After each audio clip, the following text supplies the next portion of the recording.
Hi, I'm Selena, and the time has come for me to talk about the worst books of the year. So far, I'm going to talk about the 5 books that I thought were really just not for me, I hated, etc. this year. So the stats breakdown of those books is 2 of those books were 2 stars, 1 of those books was a 1.5 star, and 2 of those books were 1 stars. 1 was a play, 1 was like a short story thing, and then 3 were novels. 2 were classics, 1 was a dystopian, 1 was like a paranormal historical fiction / fantasy, and 1 was a literary fiction. Without further ado, let's get into it. My first 2-star of the year was it? My first 2-star that I'm going to talk about is The Dead by James Joyce. This is a modernist short story by James Joyce, and it is the final story in his collection of stories called The Dubliners.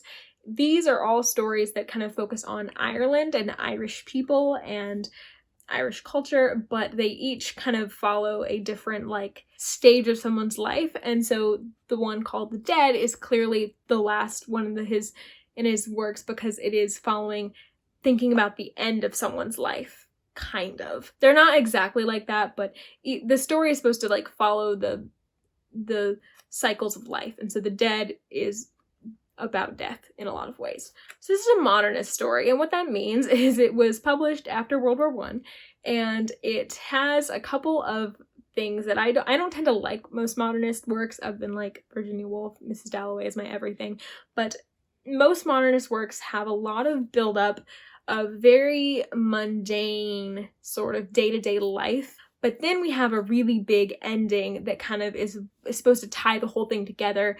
It doesn't have to be big, but it's usually like an emotional, lyrical ending.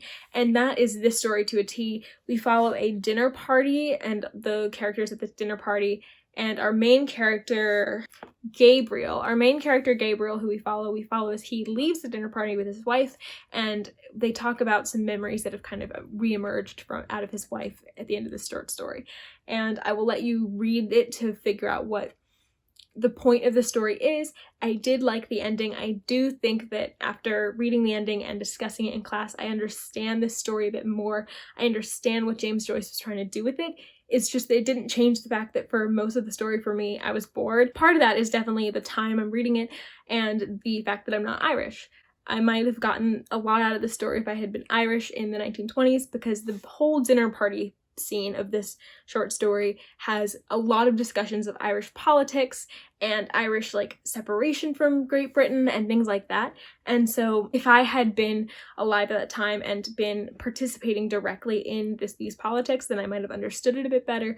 But as it is, a lot of it went over my head. And so I gave this book 2 stars, not because I think it's a bad modernist short story. In fact, I really think it's a great modernist short story, but I'm a little too dumb for this short story. That's just my personal opinion about me. The second 2-star and my final 2-star of this list that I am going to talk about is Waiting for Godot by Samuel Beckett. This is a play, and it's kind of an existentialist post-World War II play about 2 homeless men who are waiting for this man called Godot through the entire play.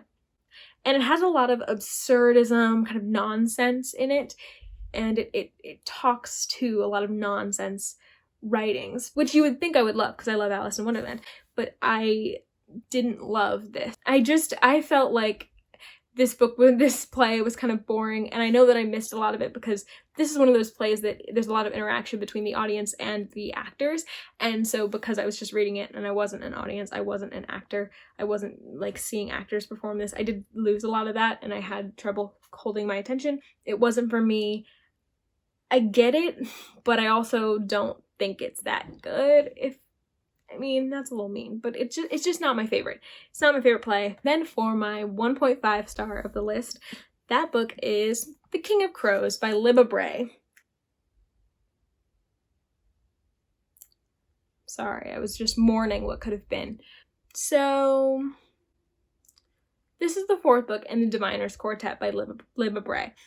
I loved the Diviners, the first 3 books in the Diviners, when I read them when I was 19. I was just getting back into reading. I just found BookTube, people were talking about the series, and so I read it and loved it. I think part of the reason why I didn't like this book is, first of all, I didn't binge this with the other books. I binged the other books, and I didn't read this when I was really into the series, because it wasn't out yet. We didn't even have this announced or anything. As soon as it was announced, it became my most anticipated release, and between the time where I had read The Diviners and when this came out, my reading taste changed. I'm a lot less into YA and a lot of the kind of stereotypical tropes of YA, and I do think that Diviners leans into those a lot, especially in this book. I prefer my historical fiction to have a lack of paranormal elements, and I didn't like especially how the paranormal elements were done in this one. It's just a preference thing. I don't tend to like the types of paranormal things that showed up in this book. I liked them better in, like, The Diviners, for example. So a lot of this was a preference thing. I don't think that The Diviners is the series for me anymore. But even without that, I didn't think that this sequel was this conclusion to this quartet was a good conclusion. This whole book was anticlimactic for me, and I just didn't really like it. Also, I have a full review for it, and so you can check all the details about why I didn't like this book, of which there are many. In my description, I will leave my Goodreads review. So why did I give it 1.5 stars if I hated it that much? Well, the very, very ending, like the last line ending of this book, I thought was really good, and it felt a lot like the old Diviners, and it just felt right. It felt like the good ending, and so I gave a 0.5 star for that. But it was really the only part of this ending that I was in any way satisfied with. And the first 1 star that I'm going to be talking about in this worst books of the year so far video is Ballad of Songbirds and Snakes by Suzanne Collins. I have a full review for this, so I don't want to spend too much time on it, but I hated this book. I didn't think that it was necessary. I didn't need it personally. I love The Hunger Games. I didn't like this book. I thought it was too long and too boring. I think that Snow was not an interesting perspective to follow due to the execution, and also just because he's not interesting at this period in his life anyway. I thought that the world building was weird. I didn't think that this book added too much. I didn't think that it accomplished what it set out to do when it set out to add to the world. Not for me, at least. I thought the romance was weird and ugly, and, like, I understood it was meant to be that way, but, like, I still didn't think it was necessary. And I thought it was a pretty weak driving plot. If you want more details about, like, why I don't think this book was good, you can go watch that review. But that's all I'm going to say about it here. I gave it 1 star. I was deeply disappointed, and I hated this book. And then the final book I'm going to be talking about in this video, the most hated book of the year so far. Actually, no, there's a DNF that I hate more, but this one is the one that I finished and hated the most after I finished it.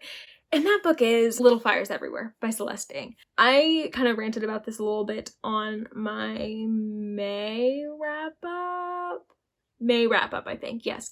And I also have a Goodreads review that is very, very detailed that I will link in the description. But I just didn't like this book. And the reason I didn't like this book, part of it is because personal preference, literary fiction is not my go-to genre, and the way this literary fiction was done was not the way I tend to like literary fiction to be done. I also just didn't connect with any of the characters. I didn't connect with the plot. It was very, very slow to me. I was bored, and I also didn't like several of the themes and how they were explored. I didn't like that one of the themes of this book, to me, seemed to be that biological birth is the most perfect form of parenthood, or kind of like a ready-made version of parenthood that you do have to nurture, but, like, that is the ready-made bond that you just sort of have, which I don't particularly like. I don't like anything that sort of values a bio parent over, like, a non-bio parent, and that's what this book seemed to do. I do think that the discussion that this book tried to have about interracial adoption is very valuable, but I didn't like that conversation and many other conversations that this book tried to have were kind of had this underlying theme. It's not that I don't agree with the messages about interracial adoption in this book. It's just that that theme was just a part of the plot of this book and a part of this book and the fabric of this book, and it underlay every single interaction we had with a mother and a daughter. I just didn't like it. I didn't enjoy that theme coming up over and over again and being drilled into me, and that's why I really didn't like this book, and that's why I'm the most, like, I don't really have, like, that much anger about it. I don't think this is a bad book objectively. It's just that theme really did not work for me. And so that's my least favorite book of the year that I've read so far. Yikes. Well, these are the worst books that I read this year so far, or most of them, and I will see you next time for a more positive video, which will be my best books of the year so far. See you next time. Bye.